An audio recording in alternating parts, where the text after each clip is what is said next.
5 और 6 नवंबर 2 दिन सीईटी की परीक्षा, कॉमन एलिजिबिलिटी टेस्ट, एक बहुत बड़ा ये भी एक प्रोजेक्ट है हमारा।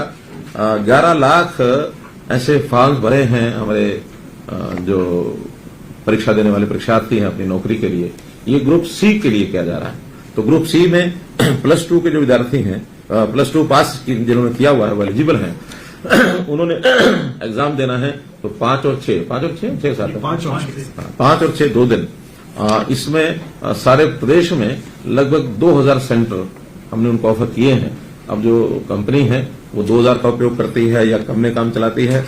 5 जिलों में अभी उनकी रिपोर्ट थी कि यहां सेंटर न दिए जाए, हर कोई अपने अपने हिसाब से सेंटरों को उपयोग करता है। तो 5 जिलों में जैसे दादरी जिला है, झज्जर जिला है, रोहतक जिला है, जींद है एंड नूह है।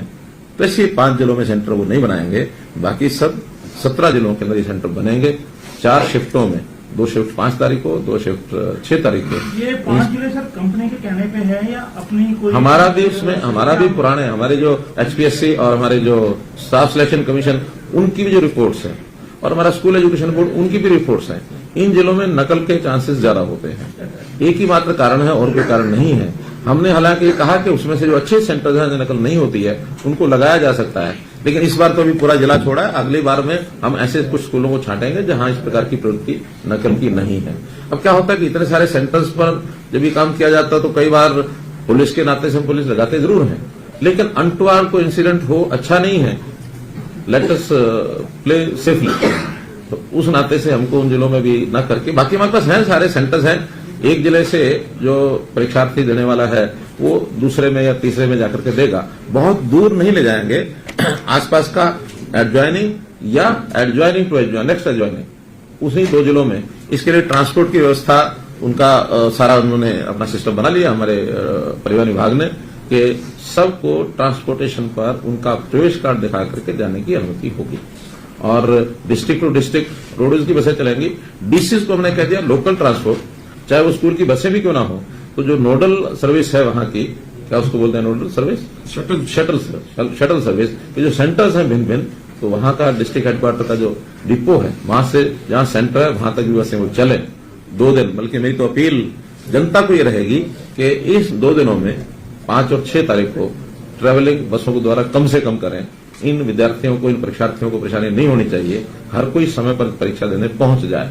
तो ये शिकायत नहीं आनी चाहिए कि कोई अपने परीक्षा केंद्र पर नहीं पहुंच सका है।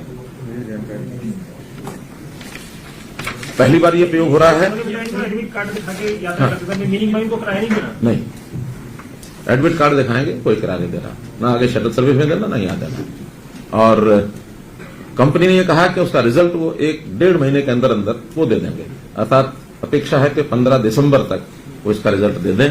और 15 दिसंबर के बाद फिर जो पोस्ट वाइज इनमें से किस पोस्ट पर किसको अपना अप्लाई करना है वो एडवर्टाइजमेंट निकलेगी। उसके हिसाब से जो पास कैंडिडेट हैं उन पास कैंडिडेट को उनको एक मौका दिया जाएगा। 4 टाइम्स नंबर ऑफ पोस्ट के हिसाब से हर एक डिपार्टमेंट के लिए, हर एक पोस्ट के लिए उनको एक एग्जाम देने के लिए और बुलाया जाएगा। तो उस एग्जाम में उन लोगों के पास करने के बाद फिर उनकी सिलेक्शन फाइनल हो जाएगी, नो इंटरव्यू।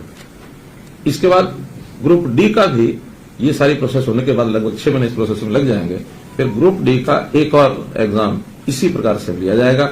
उसमें कोई दूसरा एग्जाम नहीं होगा, केवल मेरिट के आधार पर जो प्रायोरिटी उन्होंने डिपार्टमेंट की दी हुई होगी, उस डिपार्टमेंट की प्रायोरिटी के हिसाब से जो ऊपर के जो मेरिट के टॉप के जो लोग हैं, as per number of seats, उनको सिलेक्शन कार्ड दे दिया जाएगा। इस प्रकार का ये कार्यक्रम।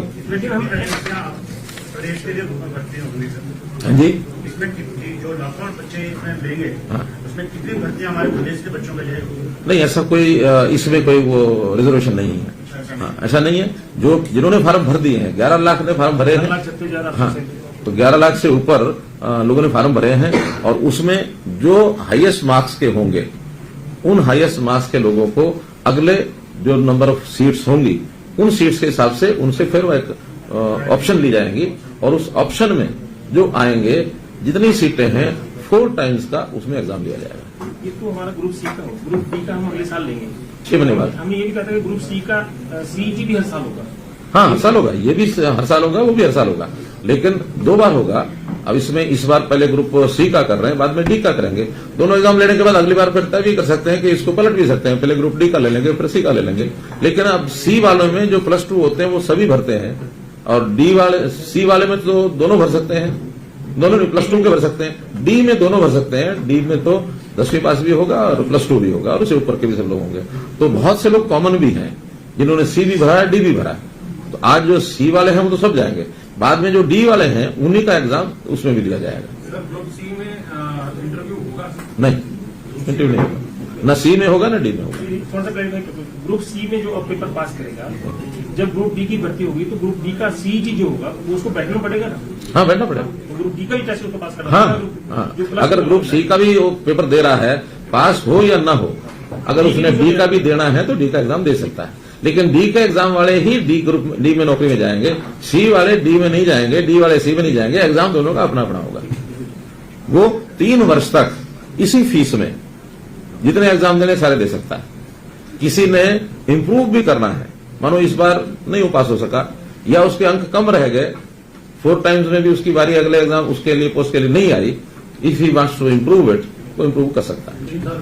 3 साल 3 साल के बाद अगर फिर कोई देना चाहेगा तो उसको दोबारा से अपना फॉर्म भर के फीस देनी पड़ेगी। 3 चांस मिलेंगे, मतलब 3 चांस मिलेंगे। 3 चांस नहीं, 3 ग्रुप डी के, 3 ग्रुप सी के, हाँ जो भी, और उसके बाद इम्प्रूवमेंट के, वो चाहे हर 6 महीने बैठता रहे। सर, इसमें रिजर्वेशन रहेगी जो हाँ, इसमें स्टेट की नहीं है, लेकिन बाकी रिजर्वेशन जितनी भी हैं वो सब होंगी। SC की है, BC की है, या वो जो हमारे स्पोर्ट्स कोटा है, सबकी मेरिट अलग वो अलग अलग होगा।